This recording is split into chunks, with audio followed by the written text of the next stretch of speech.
Hello friends, welcome back to be English champion YouTube channel. और आज जो story मैं आपके लिए लेकर आया हूँ उसका टाइटल है द ग्रीडी साधु। गाइस, ये बहुत ही अच्छी स्टोरी है, एक शॉर्ट स्टोरी है। पढ़कर आपको काफी कुछ सीखने को मिलेगा। और गाइस, इसमें बहुत से इंग्लिश के स्ट्रक्चर्स ऐसे हैं जिनको मैं ग्रामेटिकली आपको बताऊंगा। एक एक वर्ड का हिंदी मीनिंग बताऊंगा ताकि आपके लिए इसको पढ़ना और समझना बिल्कुल आसान हो जाए। आप कभी भी कोई भी बुक पढ़े तो उसका मीनिंग अच्छे से निकाल पाएँ कि कैसे बात की गई है और कैसे उसके सेंस को पहचानना है। तो गाइस, मेरे साथ वीडियो में एंड तक बने रहिएगा ताकि स्टोरी आपको अच्छे से समझ में आए और इस स्टोरी के थ्रू हम अपने चारों स्किल्स को इन्हेंस करेंगे, जैसे listening, speaking, reading and writing. तो गाइस, बिना देरी के हम स्टोरी को पढ़ना शुरू करते हैं। The greedy Sadhu. ग्रीडी यानी लालची, साधु तो इस तरह से जो साधु है वो लालची है। साधु एक इंसान है, तो इस तरह से ये एक नाउन पार्ट्स ऑफ स्पीच है। और जो किसी भी नाउन की विशेषता बताए उस वर्ड को हम कहते हैं एडजेक्टिव। तो ये जो ग्रीडी है ये एडजेक्टिव पार्ट्स ऑफ स्पीच है। तो इस तरह से एक लालची साधु। द एक डेफिनेट आर्टिकल होता है जो ये दिखाता है कि आगे जो भी नाउन है वो एक स्पेसिफिक है। तो स्टोरी को पढ़ना शुरू करते हैं। Once a sadhu was returning to his hut after seeking alms from one of his devotees. Once यानी एक बार, a साधु यानी एक साधु की बात हो रही है। Was returning वापस लौट रहा था।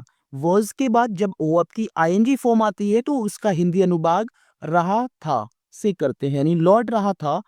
टू हिज हर्ट अपनी झोपड़ी में, आफ्टर यानी बाद में, सीकिंग आर्म्स का मतलब है भीख मांगना। सीकिंग आर्म्स, एल यहां पर साइलेंट रहेगा, इसको आर्म्स पढ़ेंगे। तो सीकिंग आर्म्स यानी भीख मांगना। फ्रॉम से वन ऑफ हिज डिवोटीज, तो इसका मतलब है वन ऑफ हिज डिवोटीज का मतलब है जो उसके भक्त थे, तो उनमें से एक भक्त से। तो एक बार एक साधु अपने एक भक्त से भीख मांगकर अपनी झोपड़ी में वापस लौट रहा था। यहाँ पर ये जो सेंटेंस है पास्ट कॉन्टिन्यूस का है और इसमें जो आफ्टर है वो एक प्रेपोजिशन है। और सीकिंग आर्म्स यानी भीख मांगना ये आपका एक जेरंड है जिसको हम वर्बल नाउन कहते हैं, यानी यहाँ पर ये एक तरह का काम है भीख मांगना। फ्रॉम भी आपका एक प्रेपोजिशन है जो किसी नाउन या प्रोनाउन के पहले यूज हो जाता है और उसका रिलेशन दूसरे नाउन या प्रोनाउन से दिखाता है, यानी जो अपने एक भक्त से जो है वो साधु और भक्त के बीच में एक रिलेशन प्रकट कर रहा है। और यहाँ जब कोई भी पार्ट ऑफ के थ्रू जुड़ा होता है तो ऑफ से जो पहले वाला पार्ट होता है तो वो मेन होता है, यानी जो उसके डिवोटीज थे, उसके भक्त थे, तो उनमें से एक भक्त की बात हो रही है यहाँ पर। तो इस तरह से इसका मतलब हुआ एक बार एक साधु अपने एक भक्त से भीख मांगने के बाद अपनी झोपड़ी में वापस लौट रहा था। On his way back he saw a big grove of date trees. तो ऑन हिज वे बैक ये एक फ्रेज है जिसका मतलब है यानी वापस लौटते समय रास्ते में, यानी ऑन हिज वे बैक यानी वापस लौटते समय रास्ते में। ही उसने सॉ यानी देखा, ये सी की सेकंड फॉर्म है।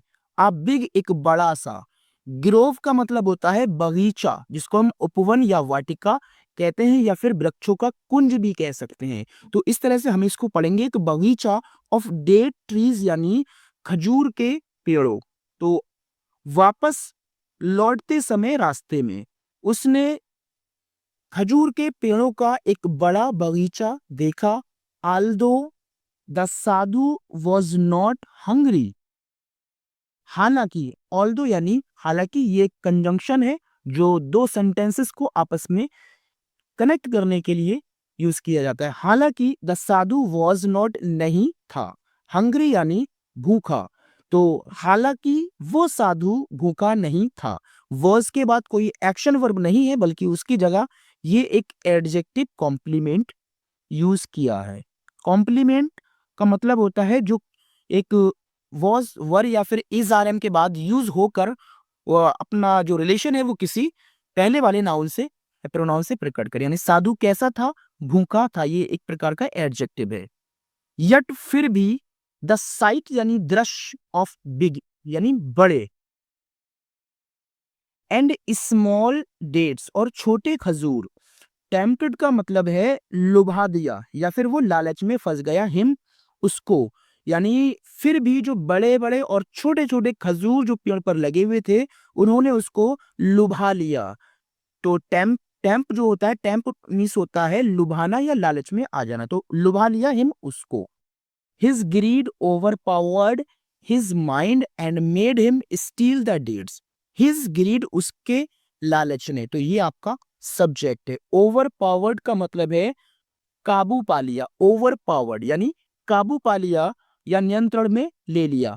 हिज माइंड उसके दिमाग पर, एंड मेड हिम स्टील, और मेड हिम स्टील का मतलब है उससे चुरवा लिया द डेट्स खजूरों को। इसका मतलब ये हुआ कि उसके लालच ने उसके दिमाग पर काबू पा लिया जिसकी वजह से उसने खजूरों को चुराया। यानी मेड स्टील का मतलब है वो चुराने पर मजबूर होगा, उसने खुद नहीं चुराया लेकिन जो लालच था वो उसके माइंड पर छा चुका था, उस पर काबू कर चुका था, तो इसीलिए उसने खजूरों को चुराया। He looked around and saw no one. He यानी उसने, लुक्ड देखा, अराउंड का मतलब है आसपास या चारों तरफ, एंड सॉ और देखा, नो वन कोई नहीं, यानी उसने देखा कि चारों तरफ कोई नहीं है। This is just the right time to steal these sweet dates, thought the greedy sadhu. Thought यानी सोचा, द ग्रीडी साधु उस लालची साधु ने सोचा, क्या सोचा, दिस यानी यह, इज है, जस्ट बिल्कुल, द राइट टाइम यानी सही समय, टू स्टील चुराने का, दीज स्वीट डेट्स यानी इन मीठे मीठे खजूरों को, यानी लालची साधु ने सोचा यही वो सही समय है उन मीठे मीठे खजूरों को चुराने का। Taking it as the best opportunity he began climbing up the tree, यानी टेकिंग इट एज यानी इसे समझकर, टेकिंग और एज ये आपका एक पार्टिसिपल के रूप में यूज किया, प्रेजेंट पार्टिसिपल, यानी टेकिंग और एज। तो टेक और एज जो होता है वो एक फ्रेजल वर्ब होता है, तो टेक एज का मतलब होता है समझना या कुछ मान लेना, तो टेकिंग एज यानी मानकर, इट इसको, द बेस्ट अपॉर्चुनिटी यानी सबसे अच्छा मौका या अवसर। ये बेस्ट एक सुपरलेटिव डिग्री है जिसका मतलब होता है सबसे, जिसकी तुलना सबसे की जाती है, यानी सबसे अच्छा मौका इसको मानकर या समझते हुए ही उसने बिगिन शुरू किया क्लाइंबिंग अप ऊपर चढ़ना द ट्री पेड़ के, यानी इसको सबसे अच्छा मौका समझते हुए उसने पेड़ के ऊपर चढ़ना शुरू किया। He had climbed half way when his foot slipped and he fell down with a big थड। ही वो हैड क्लाइंब्ड यानी चढ़ पाया था या चढ़ चुका था, हैड वर्ब की third form, past perfect tense का सेंटेंस, हैड क्लाइंब्ड चढ़ चुका था, हाफ वे यानी आधे पेड़ पर या आधे रास्ते में, व्हेन जब हिज फुट उसका पैर, स्लिप्ड फिसल गया जब उसका पैर फिसल गया, एंड ही और वो, फेल डाउन नीचे गिरा, विद यानी से या साथ में, आ बिग थर्ड यानी बड़े जोर से। तो वो आधे रास्ते में ही चढ़ा था जब उसका पैर फिसला और वो बड़े जोर से नीचे गिरा। स्ट्रून अराउंड वर डेट थॉर्न्स, तो स्ट्रून अराउंड यानी चारों ओर, अराउंड मीन्स होता है चारों ओर, और स्ट्रून जो है ना वो एक थर्ड फॉर्म है स्ट्रू की, यानी फैले हुए थे। डेट थॉर्न्स का मतलब है खजूर के कांटे, और चारों ओर खजूर के कांटे फैले हुए थे। अ थॉर्न पियर्स्ड हिज फुट, अ थॉर्न एक कांटा, पियर्स्ड मीन्स होता है चुभ गया, हिज फुट उसके पैर में एक कांटा चुभ गया। The Sadhu screamed out loudly, वो साधु स्क्रीम्ड आउट का मतलब है चीखा, और लाउडली मीन्स जोर से। लाउडली एक एडवर्ब पार्ट्स ऑफ स्पीच है जो इस वर्ब की विशेषता बताता है, कैसे चीखा, जोर से चीखा, और साधु जोर से चीखा। This brought the owner of the grove come out, यानी दिस यानी इससे, ब्राउट आउट यानी बाहर आ गया। द ओनर मालिक ऑफ द ग्रोव उस बगीचे का, यानी इससे, किससे, उसकी चीखने से, यानी इससे जो बगीचे का ओनर यानी मालिक था वो ब्राउट आउट यानी बाहर आ गया। ही सॉ उसने देखा द फॉलन साधु नीचे पड़े हुए साधु को विद अ थॉर्न पियर्स्ड का मतलब है एक कांटा चुभे हुए इन हिज फुट उसके पैर में एंड गेस्ड और उसने अनुमान लगाया, अंदाजा लगाया दैट की ही वॉज स्टीलिंग वो चोरी कर रहा था या चुरा रहा था द डेट्स यानी खजूरें, और उसने ये अंदाजा लगाया कि वो खजूरें चुरा रहा था।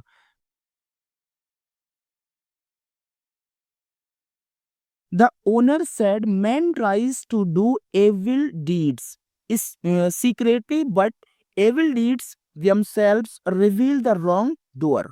तो द ओनर यानी मालिक ने सेड कहा, मालिक ने कहा, क्या कहा, अब उसने जो भी कहा वो कोटेशन है यानी एक रिपोर्टेड स्पीच का पार्ट है। यानी जो डायरेक्ट स्पीच का सेंटेंस होता है तो उसमें एक रिपोर्टेड स्पीच होता है। जब कोई भी कुछ कहता है तो उसकी बात को इन्वर्टेड कॉमा के अंदर रखा जाता है और इसको हम रिपोर्टेड स्पीच कहते हैं। मैन ट्राइज इंसान कोशिश करता है, ये सब्जेक्ट है और ये वर्ब है। कोशिश करता है ये वर्ब की फिफ्थ फॉर्म है।